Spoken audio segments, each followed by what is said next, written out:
Question number 12, Balram की रोकड़ बही तारीख 30/4/2016 के रोज 40,000 की उधार बाकी दर्शाती है, जो पासबुक की बाकी में है। यहाँ पर ध्यान रखना है, उधार बाकी कितना दर्शाती है रोकड़ बही में, 40,000 दर्शाती है। तो हम लोग इसको शेष आगे ले गए में लिखेंगे और निम्नलिखित माहिती पर से सुधारी रोकड़ बही तैयार कीजिए और 30/4/2016 के रोज बैंक समाधान विवरण तैयार कीजिए। यहाँ पर दो खाते बनाने का, एक तो रोकड़ बही का, दूसरा बैंक समाधान विवरण का बनाना है। तो हम लोग रोकड़ बही में लिखते हैं कितना शेष आगे ले गए, 40,000 रुपया। तो इस तरह से रोकड़ बही बनाना है। तारीख, विवरण, आय, आवक, यानी ये उधार, इधर होता है उधार और इधर होता है जमा। ओके, ऐसे ही तारीख, विवरण, आवक, व्यय, वाउचर नंबर, खाता प्रश्न नंबर, रकम, यहाँ पर रसीद नंबर आता है, यहाँ पर वाउचर नंबर आता है। तो सबसे पहले लिखते हैं 2016 अप्रैल, कितना है 1, शेष आगे लाए, कितना है 40,000, 40,000 लिख देते हैं। आप इस तरह के वीडियो देखना चाहते हो तो डिस्क्रिप्शन में अलग अलग चैप्टर को आपको प्लेलिस्ट मिल जाएगी, वहाँ से आप देख सकते हो। चैनल पर नए हो तो चैनल को सब्सक्राइब करना, क्योंकि इस प्रकार के वीडियो आपको प्राप्त होते रहेंगे। चलिए आगे और देखते हैं। तो यहाँ पर देखते हैं पहली तारीख का क्या लिखा है, भरे परंतु बैंक ने जमा नहीं किए चेक 28,000। यहाँ पर देखना है, यानी ये रोकड़ बही में इसकी एंट्री हो चुकी है, खाली बैंक ने जमा नहीं किए। बैंक ने जमा नहीं किए तो हम लोग बैंक समाधान विवरण में क्या कर देंगे, इसको जमा कर देते हैं। तो ये हमारा बैंक समाधान विवरण है। यहाँ पर एक लाइन छोड़ देते हैं, बराबर। यहाँ लिखते हैं 2016 अप्रैल, बराबर। यहाँ लिखते हैं 1, क्या लिखते हैं, भरे परंतु बैंक ने जमा नहीं किए चेक, बराबर, सुधारा हुआ।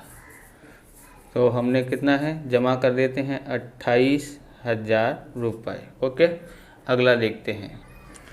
लिखे परंतु प्रस्तुत नहीं हुए चेक, कितना है, 32,000 है।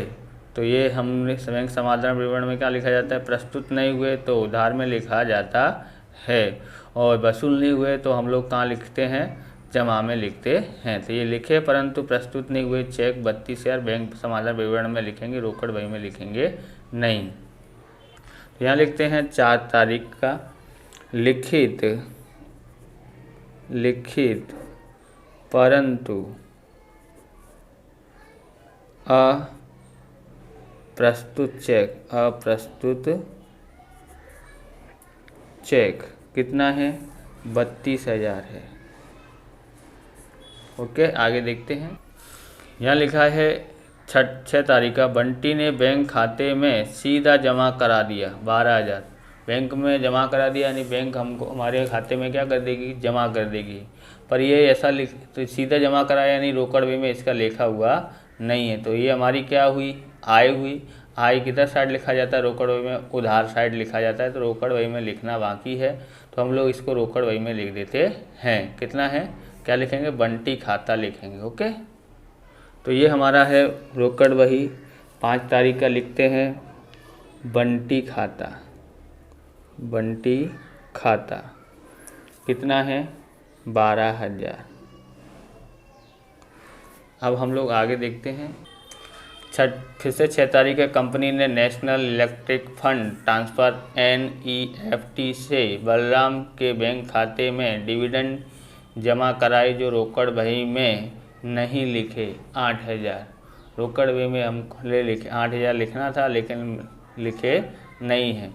तो हमने यहाँ पर देखोगे तो ये हमारी डिविडेंड पर ब्याज मिला है। एक डिविडेंड एक तरह का ब्याज है, हमको शेयर के ऊपर से प्राप्त होता है। तो ये हमारी आवक है, तो आवक उधार साइड में लिखा जाता है रोकड़ बही के। तो हम लोग उधार नहीं किया है, मतलब हम लोग इसको उधार कर देते हैं।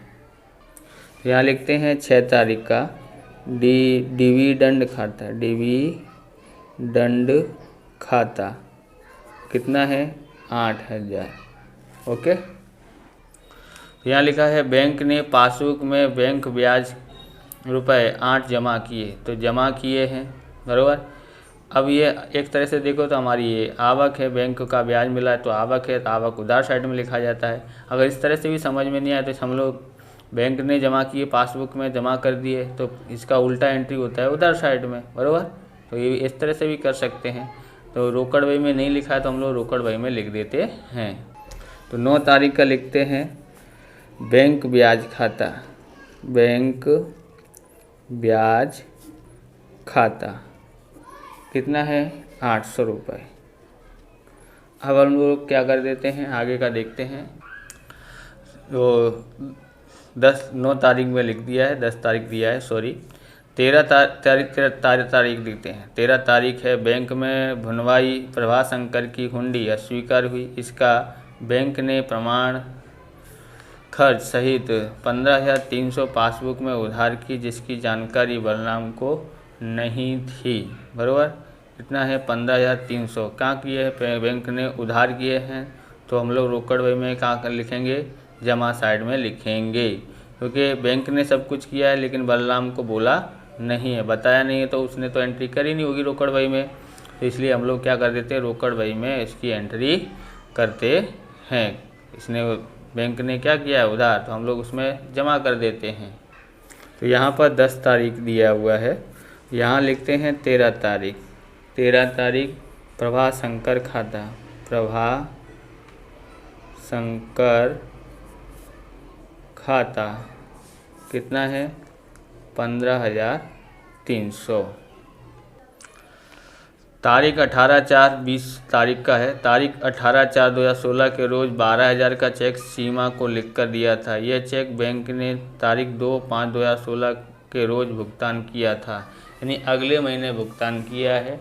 तो हम लोग इसको पासबुक बैंक समाचार विवरण में लिखेंगे लिखित, परंतु बैंक ने नहीं चुकाया चेक बराबर। तो हम लोग यहाँ पर लिख देते हैं। तो 20 तारीख का हम यहाँ लिखते हैं लिखित परंतु तारीख 30/4/16 तक बैंक ने नहीं चुकाया चेक। ओके, कितना है 12,000। अब हम लोग आगे देखते हैं। तो यहाँ लिखा है 22 मार्च 6,000 का चेक भार्गव ने दिया था, जो बैंक में भरा परंतु रोकड़ बही में लिखना रह गया। तो रोकड़ बही में लिखना रह गया, तो रोकड़ बही में ये हमारे 6,000 का चेक दिया है, तो हमारी आय हुई है। आय कहाँ लिखा जाता है रोकड़ बही में, उधार साइड लिखा जाता है। तो हम लोग 6,000 को उधार साइड लिखते हैं। 22 तारीख का लिखते हैं भार्गव खाता कितना है भार्गव खाता में 6,000 है, तो 6,000 यहाँ लिख देते हैं। अब यहाँ पर रह गया है 25 तारीख का रोकड़ बही का शेष दूसरे पृष्ठ पर ले जाते समय व्यय पक्ष का योग 4,000 अधिक गिना गया था। तो रोकड़ बही में योग अधिक गिना गया है, तो इसको सही करने के लिए क्या, अधिक गिना गया हो तो उल्टी साइड में इसकी एंट्री कर दोगे तो बराबर हो जाता है।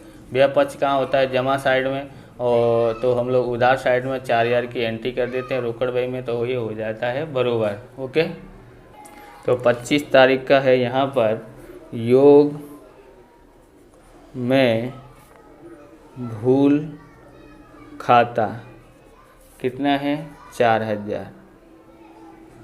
ओके, अब हम आगे देखते हैं। 29 तारीख का है BSNL को टेलीफोन बिल का 12,000 का चेक लिखकर दिया था, जो बैंक ने तारीख 20/4/2016 के रोज चुका दिया, परंतु रोकड़ बही में 1,200 से लिखा गया था। यहाँ पर ध्यान रखना है कि बैंक ने चुका दिया है लेकिन रोकड़ बही में 12,000 लिखना था, तो कितना लिख दिया हमने, तो हमने लिख दिया 1,200। अब हम लोग क्या करेंगे कि कितना कम लिखा है, तो 12,000 में से 1,200 घटाते हैं तो 10,800। 10,800 कम लिखा है, कितना लिखना था, व्यय साइड में लिखना था यानी जमा साइड में, तो कितना कम लिखा है 10,800 लिखा है, तो हम लोग इसको 10,800 रोकड़ बही में जमा साइड में लिखते हैं। तो यहाँ लिखते हैं तारीख है हमारी 29 BSNL खाता कितना है? 10,800 है। अब हम लोग इसका सब हो गया है, एंट्री है। अब हम लोग इसको देखते हैं कितना बाकी रह गया है, किधर साइड का ज़्यादा होता है। तो हमने टोटल मार के रखा है, इधर साइड का ज़्यादा होता है। कितना है? 70,800। इधर भी टोटल मार देते हैं 70,800। ओके, तो यहाँ भी टोटल कर दिया है। कितना कम रह गया है इधर? तो 44,700 कम है, 44,700 कम है। तो हम लोग यहाँ 30 लिखते हैं, शेष आगे ले गए। ये हमने ज्ञात किया है, इसलिए क्वेश्चन मार्क लगा देते हैं। इसको हम लोग कहाँ लिखेंगे? तो हम लोग बैंक समाधान विवरण में लिखेंगे। ओके, तो बैंक समाधान विवरण में हम लोग यहाँ पर 1 तारीख को हम लोग कहाँ लेके आएंगे? उधार साइड लेके आएंगे। तो यानी कि रोकड़ बही के अनुसार बैंक से उधार बाकी, तो उधार साइड में हम लोग लिखते हैं। यहाँ पर कितना है? यहाँ पर आएगा 44,700। क्या लिखते हैं? रोकड़ बही के अनुसार बैंक शेष सुधारा हुआ।